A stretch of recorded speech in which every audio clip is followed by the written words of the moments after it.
que han cursado a la Asociación de Empresas Ferroviarias. Yo soy Juan Diego Pedrero, secretario general de la asociación. Bueno, yo llevo toda la mañana escuchando tecnología, viajeros, evolución. Claro, nosotros estamos en un sector que son las mercancías, donde tenemos que hablar también del pasado un poco, de las experiencias que hemos tenido, de cómo las hemos vivido, cómo las estamos viviendo y cómo pensamos que puede ser efectivamente el futuro más cercano. Porque claro, nuestra visión tiene mucho que ver también con nuestros antecedentes, nuestro background y todo lo que hemos vivido. A mí me gustaría solo hablar del futuro, y vamos a hablar de él, porque entiendo que solo puede ser mejor que lo que hemos transitado hasta ahora, pero claro, no puedo pensar en tecnologías blockchain, en trenes bloque a lo mejor, pero no en tecnologías blockchain, y puedo pensar tampoco en todos los elementos que conforman lo que será una oferta futura para los viajeros. En este sentido, bueno, pues la asociación nuestra se creó al albor, efectivamente, de la ley del 17 de noviembre de 2003, que es la transposición del primer paquete. En el 2005 se realizó, efectivamente, como ya se ha comentado esta mañana, exhaustivamente la liberalización, aunque la primera licencia ferroviaria que obtuvo Renfe, obviamente, a Renfe además con unos criterios un poco diferentes, lógicamente, que al resto de entrantes, fue en septiembre de 2005, dos empresas la tuvieron al mismo tiempo, Renfe y Consarrail Transport. El primer certificado de seguridad de una empresa nueva entrante fue en el 2006, Consarrail. Los primeros, Continental Rail, perdón, los primeros trenes comerciales se realizaron Caser Limón, Acciona Rail Services en su momento, Continental Rail con contenedores y Consarrail Transport. Esto estamos hablando de una época histórica, en el 2007, donde efectivamente una serie de empresas, que no son todas las de aquí, sino son algunas ya no están y otras que son las fundadoras, decidieron asociarse para un poco, bueno, tener una posición en el sector, aparte de lo que ya se sabía que era, bueno, el que lideraba y sigue liderando el sector de las mercancías en España, que era Renfe. Estas empresas, que ahora se dicen alternativas, han ido sufriendo diferentes avatares. Unas estaban y ya no están porque han abandonado simplemente la actividad, las menos. Otras han seguido R que R en un mercado que no les ha ofrecido demasiadas oportunidades. No creamos que porque las cifras que han comentado esta mañana, que comentaba José Estrada, de crecimiento en el mercado, eso ha sido algo que no se ha hecho o que se ha hecho fácil, sino con mucho esfuerzo, sangre, sudor y lágrimas. Estos son los 10 miembros actuales, no son todas las empresas que operan en el mercado, pero son los 10 miembros de AFP y, por supuesto, el operador Renfe Mercancías, operador histórico. Si nos damos cuenta a las cifras que hablaba esta mañana, efectivamente, José Estrada, nosotros estamos en el 2016, estábamos en un 29% en trenes kilómetro, un 71% Renfe, y en el 17 pues se ha crecido 2 puntos, un 31%, un 69% en trenes kilómetro. ¿Esto es muy significativo, poco significativo? Hombre, sí, si pensamos que las empresas estaban en el año 2013, estaban en una cuota del 14%. Pero esto es cuota intramodal, es decir, esto es cuota, digamos, del sector de mercancías por ferrocarril. Y a lo que nos interesa, a los que estamos en este sector, es la cuota, lógicamente, intermodal. ¿Cuánto le ganamos a los otros medios de transporte? El sector.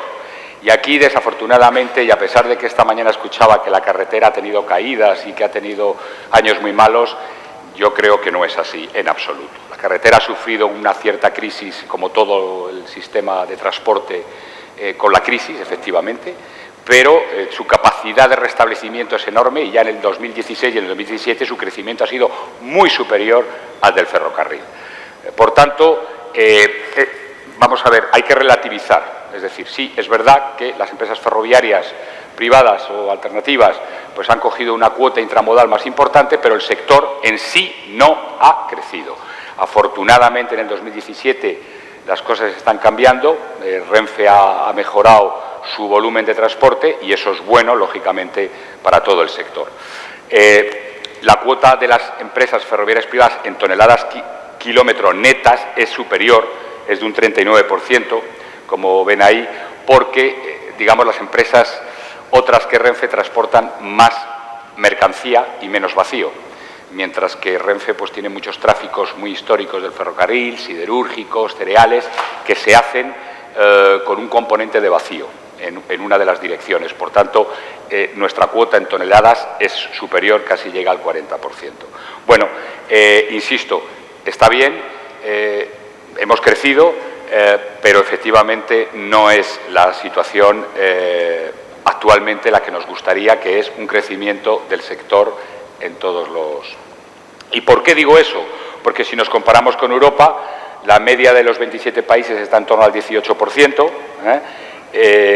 en Alemania pues está en un 26%, Francia 18%, bueno, y cayendo, por supuesto, Francia ha tenido una caída, pero en fin, España se sitúa, como esta mañana comentaban algunos de los intervinientes, en el 5%. No nos podemos conformar con esa cuota modal, es muy pequeña y efectivamente con esta situación las mercancías viven en la marginalidad. Hay que decirlo así, puesto que estamos hablando que cualquier país nos supera en cuota y que nosotros solo estamos por encima de algunos países como, por ejemplo, Grecia, Irlanda, Malta, es decir, países algunos que no tienen ni ferrocarril. Con lo cual, efectivamente, nos preocupa y nos preocupa mucho y afortunadamente creo que también está preocupando actualmente a las autoridades ministeriales esta cuota tan baja. Solo sobre el conocimiento de lo que ocurre podemos pensar que lo que hay que mejorar. No vale con decir el 5 está bien o el 5 está mal, es decir, el 5 comparado con nuestros países de nuestro entorno es muy bajo y hay razones que explican evidentemente esa situación. Bueno, esta es la evolución efectivamente de la cuota y en España efectivamente pues desafortunadamente es la de abajo la línea y hemos ido con esa inflexión que decía esta mañana el representante de Adif, que ha habido efectivamente un poquito en estos últimos años hacia arriba, pero bueno, claro, estamos a una diferencia de Alemania o de países como el Reino Unido importante. Esto es lo que ha ocurrido en los últimos 20 años y se puede observar efectivamente que la cuota en España pues bueno, ha caído de una forma bastante importante y salvo en esta última parte que también esta mañana se veía que empezaba a crecer hasta que llega al 5, estos datos son anteriores, pero evidentemente estamos partiendo de un 10,7 que teníamos en el 1991, un 10,7 de cuota de mercado con trenes prácticamente de vapor casi en esta época. Bueno, ¿cuál es la diferencia entre el ferrocarril? Efectivamente, se habla mucho de viajeros. Para nosotros, la diferencia que hay entre los viajeros y las mercancías son que los requisitos críticos, efectivamente, en viajeros, y se ha hablado esta mañana, son tiempo de viaje, frecuencia, el coste generalizado, que es el precio-tiempo de espera, frecuencia, integración, modal, transbordo, y esta mañana se ha hablado abundantemente de ello, la calidad percibida, la puntualidad y otros factores que, desde luego, juegan mucho en el transporte de viajeros. El marco económico, esta mañana se ha hablado, con lo cual paso muy deprisa, el marco regulado, servicio público en cercanía, son los famosos OSP, sujetos a subvenciones, regulaciones, mercado libre en competencia en larga distancia, con un nivel de regulación medio, pero que compite, como el transporte aéreo, pero el mercado de larga distancia abierto actualmente, que es el internacional, bueno, pues sufre en nuestro país, además de unos condicionantes que creo que conocen todo el mundo, que son importantes condicionantes técnicos. El transporte de mercancías, bueno, la infraestructura no es casi nunca un factor restrictivo, es una evidencia, entre otras cosas, porque se hacen infraestructuras ad hoc para los viajeros, como la alta velocidad. El transporte de mercancías tiene unos requisitos críticos muy diferentes. El precio, origen, destino transferido al cliente, eso es un driver fundamental en este negocio. La calidad objetiva comparada con los medios alternativos. Es un viajero, cuando se coge un AVE, no está pensando específicamente si tendría que haber cogido el avión y hace un estudio de coste. Una empresa sí te está diciendo si el camión es más barato, si es mejor llevarlo por barco, etcétera, etcétera. La calidad objetiva comparada con los medios alternativos es evidente que el ferrocarril, si no ofrece la calidad que ofrecen otros medios, pues lo tiene muy difícil. Y bueno, luego tenemos un marco económico que es la libre competencia con un mercado hiperdesregulado, porque ya no es que el ferrocarril esté hiperregulado, que creo que nadie discutirá eso aquí porque esta mañana se ha hablado mucho de esa cuestión, sino que la carretera es un mercado muy desregulado. Por tanto, eso es uno de los grandes conflictos que tenemos en el sistema de transportes. La infraestructura es siempre uno de los factores más restrictivos en el caso de las mercancías. Otra cuestión fundamental que nosotros defendemos, puede haber otras concepciones, pero para nosotros el transporte de mercancías o es negocio o si no, no tiene mucho sentido. Por eso, efectivamente, siempre hemos defendido que tiene que ser negocio, no es un servicio público, como otros casos, como es el transporte de viajeros en los servicios de obligación pública. No hay mercancías cautivas del ferrocarril, todo eso que se cuenta de que sí hay mercancías que son perfectas para el ferrocarril por sus distancias, por sus frecuencias, por sus volúmenes. El camión lo puede hacer perfectamente y de hecho lo hace. Pero en teoría habría algunas que efectivamente sí serían, bueno, se darían los condicionantes o los elementos como para poder competir y fundamentalmente en precio. Hoy es evidente que, bueno, esto ya se ha comentado, invertir en ayudas no se puede actualmente, hasta ahora no se ha podido internacionalizar, hasta ahora digo, los ahorros y beneficios medioambientales. Hemos conocido hace muy poco tiempo un plan del Ministerio de Fomento, del cual nos congratulamos, aunque sea un tímido, de momento, una tímida aproximación, pero nos parece que es importante que el Ministerio ya tome una conciencia clara de que efectivamente hay que entrar en ese tipo de, por lo menos de planteamientos sobre lo que es la huella de carbono y nos parece muy interesante que se haya planteado directamente por el Ministro. Y luego esto que puede doler a algunos, pero los lobbies de la competencia hacen difícil cualquier cambio de estatus. Es decir, ustedes pueden visitar al Ministerio de Fomento, como yo le visito frecuentemente, y yo siempre estoy en minoría, me encuentro alguien de Renfe, alguien de Adif, pero los señores de la carretera son 200, 500, 100, yo me planteo si no tienen despachos directamente allí algunos. Es decir, que y estamos en el Consejo Nacional de Transportes y representamos una mínima parte comparado con todas las asociaciones de carretera. Es decir, la carretera tiene un poder muy importante, que se lo ha ganado, por cierto, a pulso, y es evidente que estamos en una situación pues, de bastante inferioridad. Bueno, esto, vuelvo a insistir, cómo es la oferta ferroviaria, ¿no? Hoy en las mercancías, las rigideces que ofrece, creo que el medio, todos sabemos que es rígido el ferrocarril y poco flexible, lo intentamos hacer más flexible. Una de las diferencias, antes que hablábamos de viajeros y mercancías, cuando he oído esta mañana que los viajeros no triangulan, efectivamente, el viajero es el que triangula, pero no el tren. El tren va de punto a punto y luego el viajero se baja y si quiere ir a otro punto, pues coge una conexión, un commúter o coge un coche o coge un coche alquilado. Es él el que hace la triangulación. En las mercancías son los trenes los que tienen, pues las mercancías no tienen piernas ni no van a salir, por tanto, son los trenes los que triangulan. Y eso es un problema importantísimo porque solo las empresas pueden buscar eficiencia, productividad y mejorar sus costes a través de esos sistemas de triangulación donde no existe voy de punto a punto y luego vuelvo de punto a punto y si puedo además cargar en los dos sentidos. Eso prácticamente no existe, existe el punto a punto cargado y la vuelta en vacío, pero para poder recargar tienes que hacer triangulación. Por eso es tan importante la política de corredores y una política infraestructural que tenga en cuenta esa triangulación en todos los puntos y aspectos de la red. Porque si no, estaremos haciendo corredores solamente unidireccionales y no podremos unir realmente lo que son las cargas, las vueltas, los retornos, etcétera.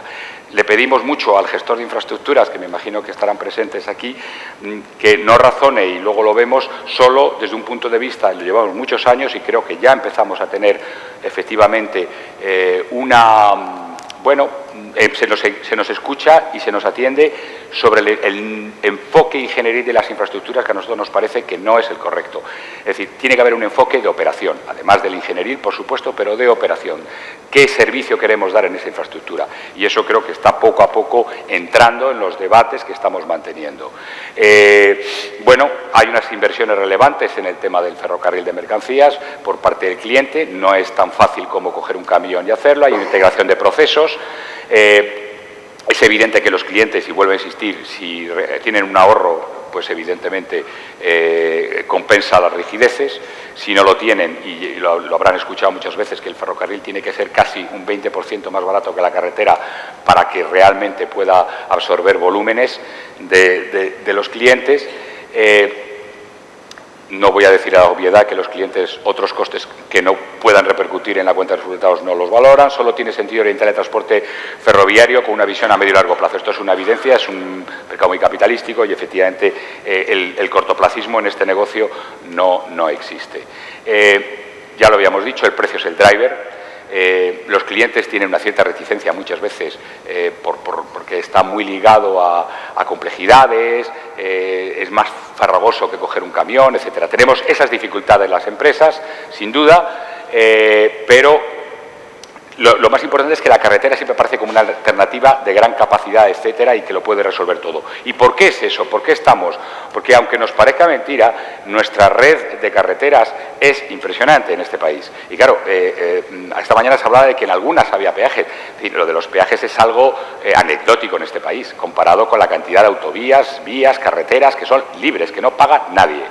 Y que evidentemente esos peajes, donde sí en algunos casos la carretera paga, son también subvencionados y ayudados por el Ministerio de Fomento, como ustedes saben, desde hace no mucho tiempo, para que los, digamos, entren en esos sistemas. Bueno, se ve cómo es la red de carreteras, de autopistas ferrocarriles en cuatro países de nuestro entorno, junto con España, y efectivamente nosotros tenemos, bueno, una red de carreteras que, digamos, está por debajo, pero la red de autopistas ya estamos en los primeros niveles, 0,029 sobre 0,36, eso está hecho en kilómetros sobre kilómetros cuadrados, y en ferrocarril estamos en el 0,031, o sea que no pensemos que esto es, que aquí tenemos ferrocarril por todos los sitios, etcétera. Otra cosa es la red de alta velocidad, que efectivamente hablaremos. Por tanto, la situación del transporte por carretera y la densidad y la facilidad es muy importante. En la red ferroviaria, pues la tenemos con AVE y sin AVE, tanto por kilómetro de línea por cada 100 kilómetros como por millón de habitantes. Igualmente, pues estamos en unas posiciones que no son impresionantes. Alemania tiene 505, Suiza 617, estamos por encima de Francia ligeramente, perdón, por debajo de Francia, solo por encima del Reino Unido ligeramente, con 299, pero si excluimos la red de alta velocidad estamos por debajo también, 232. Esto quiere decir que oímos muchas veces que ferrocarril, las inversiones. Bueno, las inversiones sí, pero básicamente en estos diferenciales que hay aquí de alta velocidad. Claro, al final vamos a que los kilómetros de autopista por cada 100 kilómetros en los países de nuestro entorno, y aquí, pues evidentemente España tiene una posición otra vez pues muy importante. Estamos en un 2,9 de los primeros y 314. Es decir, que aquí, desde luego, carreteras nos sobran y además en la mayoría de ellas no se paga. Con lo cual, está en inferioridad de condiciones el ferrocarril. O sea, es así y eso es claro. Y tiene difícil solución. Es decir, yo no veo que hoy, pues, ni ayer, ni lo veo mañana, que ningún ministerio vaya a abordar una política de peajes o de ese estilo con la carretera por el peso y la fuerza que tienen conocida, digamos, ese sector. Luego, esta mañana se hablaba de los cánones. El ferrocarril soporta internalidades que no asume la carretera. Esos cánones veremos si son sostenibles para la DIF, por supuesto, pero sobre todo para las empresas ferroviarias, que los puedan pagar, porque si no, no habrá sector. Y, por contrario, tienen que soportar deseconomías. Es decir, no solamente tienen, digamos, esos costes de uso de infraestructura, sino que además soportan internalidad, las deseconomías del uso de las terminales, por ejemplo. El ferrocarril casi por esencia es intermodal en todos los ámbitos y en todos los sentidos.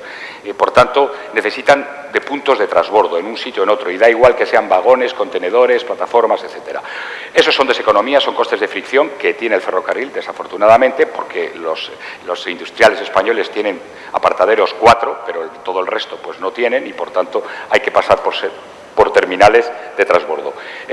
Todo esto, los procesos de homologación, los procesos regulatorios, no tienen parangón con otros tipos de transporte, especialmente el camión, y hace que efectivamente la posición del ferrocarril, esto es para comprender que nuestra posición del 5% tiene también elementos objetivos, no solamente que seamos muy malos las empresas ferroviarias, sino que también hay elementos claros que nos definen respecto de otros países. En Europa se están ahora empezando a implantar algunos mecanismos para efectivamente paliar estas situaciones. Digamos que son al final ni más ni menos que compensaciones a una situación. En algunos países con más éxito, en otros con menos. En España se está empezando, el ministro lo anunció en diciembre, a tener una idea de un modelo compensatorio para efectivamente poder mejorar. La verdad es que los casos hoy en Europa conocidos son muy contados, sobre todo en Suiza, en Italia, y bueno, en unos ha tenido más o menos éxito. Os hablaba antes de la infraestructura, les hablaba de la infraestructura, la inversión. Nosotros pensamos que ha faltado, que empieza a cambiar las cosas, pero ha faltado una cultura en general, un problema de tener bien claro lo que era la competencia. Hablábamos de la liberalización, pero la liberalización, ¿qué es la liberalización? Al final no sabemos muy bien si es que hay un modelo, no lo hay, ha existido. Bueno, afortunadamente empezamos a percibir cambios. No ha habido demasiados estudios de costes operativos asociados a las decisiones de inversión. Ha sido muy difícil encontrar en los órganos de decisión de las actuaciones en infraestructura realmente especialistas en operación. Había muchos ingenieros, pero pocos especialistas en operaciones específicamente sobre qué servicio se iba a dar. Por tanto, nosotros hemos defendido, y creo que eso se nos empieza a escuchar y tenemos una buena interlocución en ese sentido, que las infraestructuras de todo tipo ferroviarias tienen que, evidentemente, tener en cuenta los costes adicionales que suponen y que generan. Bueno, en España es evidentemente más claro, porque España tiene una explicación técnica diferente, de ancho, electrificaciones variadas, etcétera. Bueno, al final, la competencia no es la solución de todos los males, pero por lo menos crea condiciones adecuadas para que las debilidades se minimicen, y actualmente, pues efectivamente, nosotros pensamos que no está tampoco de actualidad las integraciones verticales entre el gestor de infraestructuras y la Renfe, etcétera. Terminando ya termino, que veo que me están haciendo señas por todos los sitios, para que termine y os deje contar este rollo, algunas reflexiones. Nosotros queremos, a pesar de lo que hoy cuentan muchos actores de este negocio, que las empresas deben focalizarse en su core business. Escuchamos que quiero sacar la empresa y quiero hacer con un gran operador logístico, porque quiero conformar un gran holding. Y nosotros pensamos que eso es un error, además tenemos la experiencia de muchos años. Creemos que las empresas tienen que focalizarse en lo que saben hacer y terciarizar aquello que no es su actividad troncal. Si tú eres empresa ferroviaria, tracciona, y el resto se lo dejas. Haz un conglomerado arriba, como el de Schenker, el de Geodis, grandes conglomerados, pero la parte ferroviaria está completamente desgajada y no hay ninguna sinergia, ninguna, ni en Alemania, ni en Francia, salvo en compartir algunos procesos de tipo tecnológicos, pero no en el resto. No se puede ser experto en todos los eslabones de la cadena logística y, evidentemente, para nosotros lo importante es zapatero a tus zapatos. Las empresas ferroviarias hoy básicamente están haciendo eso y veremos las evoluciones en el corto plazo. Aquí lo que hacemos es simplemente, volvemos a insistir que necesitamos que haya una acción continua y decidida del Estado para reducir los costes de operación ferroviaria, que tiene que ser promotor y garante de las condiciones de contorno que puedan provocar un crecimiento del transporte ferroviario, que hay que potenciar el regulador ferroviario definitivamente y poner en práctica las recomendaciones de la Comisión Nacional de Competencia, el modelo ferroviario basado en una competencia equitativa y orientado a un crecimiento sostenible para el sector, para todo el sector. Y, bueno, pues decimos que la deducción de medidas consistentes con las necesidades reales permitirá la supervivencia del ferrocarril, hablando del ferrocarril de mercancías. Tenemos que reformular los precios de las terminales, hay que conseguir mayor productividad del sistema ferroviario. Las terminales no pueden ser lugares de negocio, sino que tienen que ser lugares donde maximizar los tráficos, no los ingresos, porque esa es la fórmula de dar continuidad al servicio ferroviario. Hoy pensamos que las terminales públicas no son siempre fuentes de valor, en algunos casos lo podrían ser, y no pueden ser un negocio a costa del transporte. Bueno, siempre hablamos de nuestros roscos y hablamos de que los activos de Renfe tienen que ser líquidos, ese es un mantra que tenemos y que esperemos que no nos decepcione, siempre con una distribución equitativa en precios y condiciones de mercado. Bueno, debe recomendarse la competencia de las empresas, mantenedores de material. Para nosotros el tema del material motor es impresionante, facilitando la homologación de nuevos actores. Hoy tenemos un problema con la operación de mantenimiento que esperamos que podamos resolver en el medio plazo, porque para nosotros es un auténtico cuello de botella. En fin, de lo que se trata al final había puesto simplemente dos, que era la situación de España, que había caído, y la situación del Reino Unido, que ha crecido en los últimos 20 años, a pesar de todos los problemas de infraestructura que han tenido, ha crecido de una forma radical en el tema de mercancías y en viajeros muy diferentemente, pero en mercancías son un ejemplo, queremos a seguir, aunque no pensemos que la privatización fuera la panacea de todo. Bueno, ya lo dejo y muchas gracias.